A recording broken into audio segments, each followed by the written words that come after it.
Budget રજૂ થશે। 6000 કરોડથી વધુનું બજેટ રજૂ થાય તેવી પૂરેપૂરી સંભાવનાઓ જોવા મળી રહી છે। આ વર્ષે નાગરિકો પર કર બોજ વધે તેવી પણ શક્યતાઓ જોવા મળી રહી છે। હવે આ બજેટને લઈને વડોદરાવાસીઓએ પોતાની પ્રતિક્રિયાઓ પણ આપી। તેમણે કહ્યું, નાગરિકોને મૂળભૂત સુવિધા આપવામાં પાલિકા નિષ્ફળ છે। વડોદરાને પૂરથી બચાવે તેવા બજેટની જરૂર છે તેવું પણ લોકોએ કહ્યું।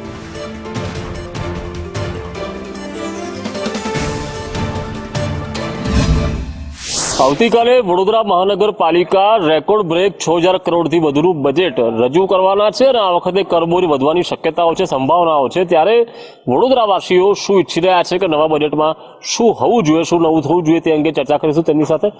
કમલેશભાઈ, આવતીકાલે બજેટ રજૂ થશે, પરંતુ એક સામાન્ય માણસને જરૂર શું છે? કારણ કે દિવા સ્વપ્ન તો બતાવતું આવ્યું છે પાલિકા, શું જોઈએ ને ખરેખર?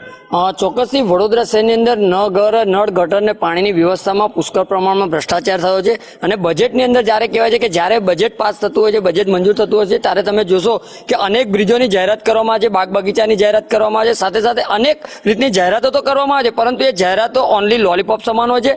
નાગરિકોને વાયદા વચનો વાર્તા આપનાર આ સત્તાધારી પક્ષને અમારી અપીલ છે કે જે બજેટ રજૂ થાય છે બજેટ પ્રમાણે કામ થતું નથી। મૂળભૂત માળખાકીય સુવિધાઓ વડોદરા શહેરની છે, જેની અંદર પાણી અને ડ્રેનેજ આ બહુ મોટો પ્રશ્ન છે। બીજી બાજુ વરસાદી ગટરો, વડોદરા શહેર વરસાદ આવે એટલે લગભગ વડોદરા શહેરનો 60% વિસ્તાર ડુબાણમાં જાય છે અને આ વર્ષે ગત વર્ષે તો 2 વખત એવું થઈ ગયું।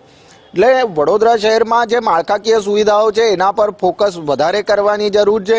ટ્રાફિકની સમસ્યા છે, બ્રિજ બનાવવા જોઈએ, પણ એની ગતિ એટલી બધી ના હોવી જોઈએ કે પછી બ્રિજ બનાવવાની અંદર આખું વડોદરા શહેર પાણીમાં ડૂબી જાય અને તમે ખાલી બ્રિજ બનાવવામાં વ્યસ્ત રહી જાઓ। એક બાજુ વડોદરા શહેરના જે આ શાસકો જે પીવાનું પાણી ચોખ્ખું આપી નથી શકતા, જે રસ્તા છે એ રસ્તા એક 6 મહિના 1 વર્ષ બની ગયા હોય છે અને એને પાછું તોડીને પાછા નવા બનાવે છે।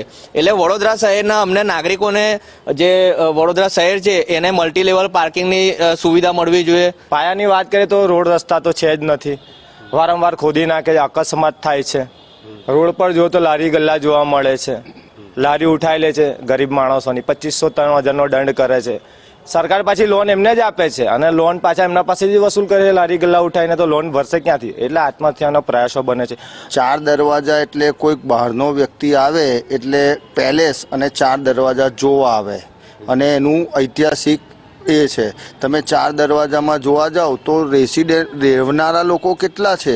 બધું ખાલી થઈ ગયું। 4 દરવાજા ખાલી નામનું થઈ ગયું છે અને આ 7:30 વાગે રિક્ષા બંધ કરાવવાની મધ્યમ વર્ગ લોકોની, એ કોઈ એનો સમસ્યાનો હલ નથી। અમદાવાદ, મેટ્રો સિટી, સુરત જુઓ, ત્યાં આગળ કોઈ આવું 4 દરવાજા આ લોકોથી વડોદરા નહીં હચવાતું, તો બીજું તો ક્યાં હાચવવાનું? તો આવતીકાલે જે બજેટ રજૂ કરશે તેમાં શું પોકળ દાવાઓ કરવામાં આવે છે કે પછી કોઈ નક્કર નિરાકરણ આવે છે તે જોવું રહ્યું। કેમેરા પર્સન નિકેશ વળાંક સાથે કુણાલ શર્મા, સંદેશ ન્યૂઝ।